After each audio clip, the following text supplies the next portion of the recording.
చెప్పండి, అతని మీద ఉరిశిక్ష వేద్దామని ఎందుకు అనుకుంటున్నారు? వీడి వల్ల నా జీవితం నాశనం అయిపోయింది సార్. నేనేం చేసినా? ఏం చేసావా? మొన్న ఎగ్జామ్స్ ఉన్నాయని పొద్దున్నే లేచి కాసేపు రీల్స్ చూసి చదువుకుందాం అనుకున్నా సార్. కట్ చేస్తే నెక్స్ట్ డే ఎగ్జామ్ టైం దాకా రీల్స్ చూస్తూనే ఉన్నాను సార్. వీడి వల్ల ఎగ్జామ్ ఫెయిల్ అయిపోయాను. ఒకసారి మా నాన్న చికెన్ బిర్యానీ తీసుకొస్తే ప్లేట్ నిండా పెట్టుకుని రీల్స్ చూసుకుంటూ తిన్నా సార్. కట్ చేస్తే బిర్యానీ అయిపోయింది. ఎప్పుడు తిన్నానో ఎలా తిన్నానో కూడా అర్థం కాలేదు సార్. నిన్న పొద్దున్నే చెవిలో ఇయర్ ఫోన్స్ పెట్టుకుని బాత్రూంలో కూర్చొని రీల్స్ చూస్తున్నా సార్. బయట మా నాన్న డోర్ కొడుతున్న శబ్దం నాకు వినపడలేదు. నేను లోపల సూసైడ్ చేసుకున్నానేమోనని మా నాన్న డోర్ బద్దలు కొట్టేశాడు సార్. లోపల అండర్వేర్ కూడా లేదు సార్. వీడు కొన్నిసార్లు మోటివేషన్ తీసుకొస్తాడు, మరి కొన్నిసార్లు కిందున్న లింక్ మీద ట్యాప్ చేస్తే బంచిక్ వీడియోస్ వస్తాయని మూడు తెప్పిస్తాడు సార్. కొన్నిసార్లు ఏడిపిస్తాడు, కొన్నిసార్లు నవ్వుపిస్తాడు. మొత్తానికి వీడు బానిస అయ్యేలాగా చేసుకుంటాడు సార్. అందుకే సార్ వీడికి ఉరిశిక్ష చేయండి. సార్ సరే చెప్పండి చెప్పండి. ఆల్రెడీ మొత్తం చెప్పేశాను కదా సార్. మీ తరపున వాదించడానికి ఎవరైనా ఉన్నారా? రాలేదు సార్. మీ తరపున ఎవరైనా ఉన్నారా? ఉన్నారు సార్. వాళ్ళ అన్న. మా అన్న? మా అన్న ఎవరు? అన్నా!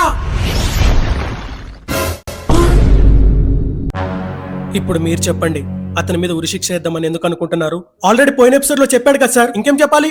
అంటే చెప్పాడు ఇంకేమైనా ఉన్నాయేమోనని. ఇంకేం లేవు, వాడికి ఉరిశిక్ష పడాల్సిందే. మొత్తం నా తప్పు ఉన్నట్టు చేస్తున్నావేంటి? నీ వల్ల కూడా చాలా మంది చెడిపోతున్నారు. నా వల్ల చెడిపోతున్నారు. ఏమన్నావు?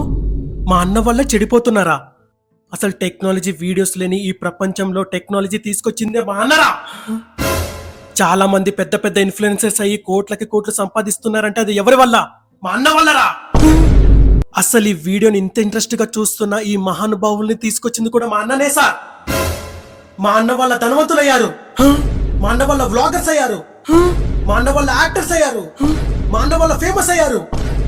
ఆఖరికి కాలేజ్ లో చెప్పింది అర్థం కాకపోతే మా అన్న దగ్గరకు వచ్చి వీడియోస్ చూసి పాస్ అయిన వాళ్ళు చాలా మంది ఉన్నారు సార్. అది సార్ మా అన్న అంటే. సూపర్ సూపర్, నేను కూడా అలాగే పాస్ అయ్యాను. ఈ కేసులో మీరే గెలిచారు. వాడికి ఉరిశిక్ష గ్రాంటెడ్. వాడిని తీసుకెళ్ళండి. సార్ సార్ ఆగండి సార్, ఆగండి సార్. సార్ నా తరపున కూడా వాదించడానికి ఒకరు ఉన్నారు సార్.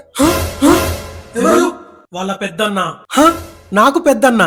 ఈ ఊళ్ళో నాకు పెద్దన్న ఉన్నాడు అసలా? అన్నా!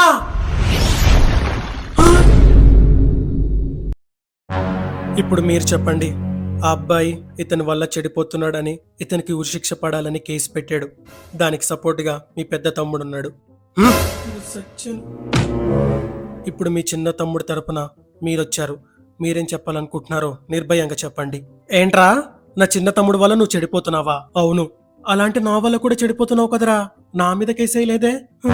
ఎందుకంటే నేను లేకపోతే నువ్వే కాదు, ఈ ప్రపంచమే ఆగిపోతే. వీడి గురించి నేను చెప్పనా సార్? వీడు నైట్ అవ్వగానే నా దగ్గరకు వచ్చి Australia, US, West Indies, Europe, Switzerland, Ireland, Thailand, telephone land ఇవన్నీ తిరిగేసి వస్తాడు సార్.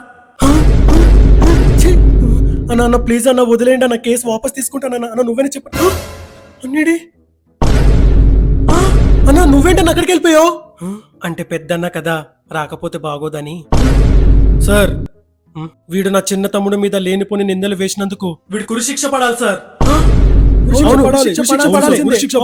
సార్ ఇంత చిన్న రీజన్ కి ఉరి తీయడం ఏంటి సార్? అవునయ్యా, ఇంత చిన్న రీజన్ కి ఉరేలా తీయమంటావు ఏంటి సార్? మీ క్రోమ్ హిస్టరీ గురించి ఇక్కడ ఉన్న వాళ్ళందరికీ చెప్పమంటారా? వీడికి ఉరిశిక్ష గ్రాంటెడ్. ఇది తీసుకెళ్ళి ఉరేసేయండి.